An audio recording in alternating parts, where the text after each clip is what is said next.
ఆనాడు మనం చూసాం ఎల్టీ పాలసీ. ఆ ప్రభుత్వంలో కొంత వ్యక్తుల కోసం ఎల్టీ పాలసీ తీసుకొచ్చారు.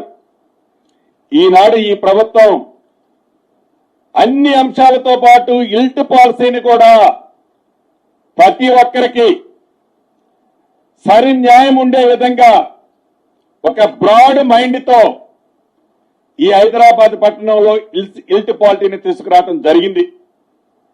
దాని మీద విమర్శలు, టీడీఆర్లు పాలసీ తీసుకొస్తే దాని మీద విమర్శలు. అసలు విమర్శలు అనేది నిజం ఉంటే ఏమన్నా జీర్ణించుకోవచ్చు, నిజం చెప్తే దాన్ని మనం సరిచేయొచ్చు. అలా కాకుండా ప్రతిదీ అబద్ధాన్నే నిజంగా చెప్పాలని తాపత్రయపడే ఈ అబద్ధాలు రావు గారికి కొన్ని విషయాలు ఇక్కడ మీ ద్వారా వారికి స్పష్టంగా చెప్పదలుచుకున్నాను. దీంట్లో ప్రధానంగా ఈ మధ్య నాదరగలకు సంబంధించిన ఒక అంశాన్ని వారు ప్రస్తావిస్తారు. ఈ నాదరగలకు సంబంధించిన అంశంలో సర్వే నెంబర్ 613 నాదరగల్ గ్రామం, బాలాపూర్ మండలం, రంగారెడ్డి జిల్లా. దీంట్లో ఉన్న విస్తీర్ణం 373 ఎకరాల 22 కుంటలు.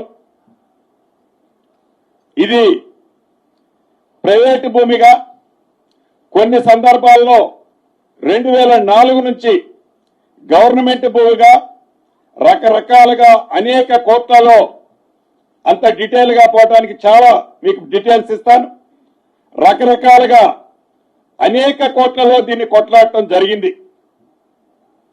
ఒకసారి ప్రైవేటు పార్టీలు గెలవటం, ఒకసారి ప్రభుత్వం గెలవటం, పై కోర్టులు పోవటం, ఆ పై కోర్టులు పోవటం, పోలీస్ సపోర్ట్ కూడా కోర్టు డైరెక్షన్ తెచ్చుకోవటం, ఇలా ఆనాటి ప్రభుత్వంలో కొన్ని జరిగాయి.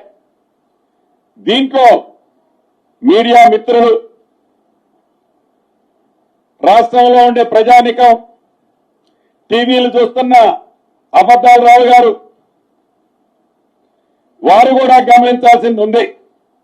అయ్యా, 2014లో మీ ప్రభుత్వంలో United land marks private limited,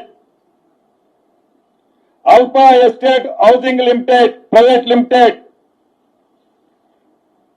omega developments ventures private limited అనే ఈ 3 సంస్థలకి 1/9/2014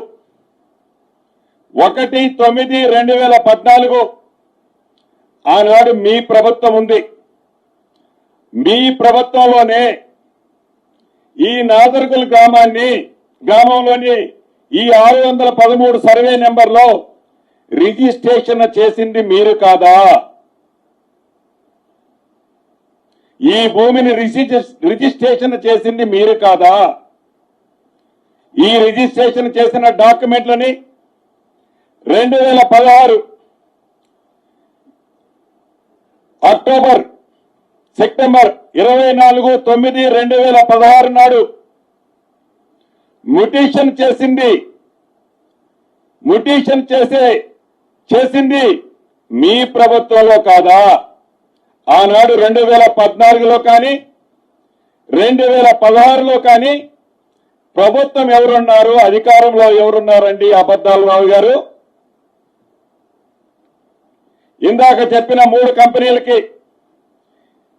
ఫైల్ నంబర్ B/B/1351/2/2021-1 నుంచి లగాయతు 2021-2, 2021-3, 2011-3 వీళ్ళకి మ్యుటేషన్ చేసింది మీ ప్రభుత్వంలో అవునా కాదా? ప్రతిదీ మీడియా మిత్రులకు కూడా నేను డాక్యుమెంట్ ఇస్తాను. ప్రతిదీ డాక్యుమెంట్ ఇస్తాను. ఇది మీ ప్రభుత్వంలో ముటేషన్ చేస్తే, ఇది మీ ప్రభుత్వంలో రిజిస్ట్రేషన్ జరిగితే ఇప్పుడు ఈ ప్రభుత్వానికి ఏమిటి సంబంధం?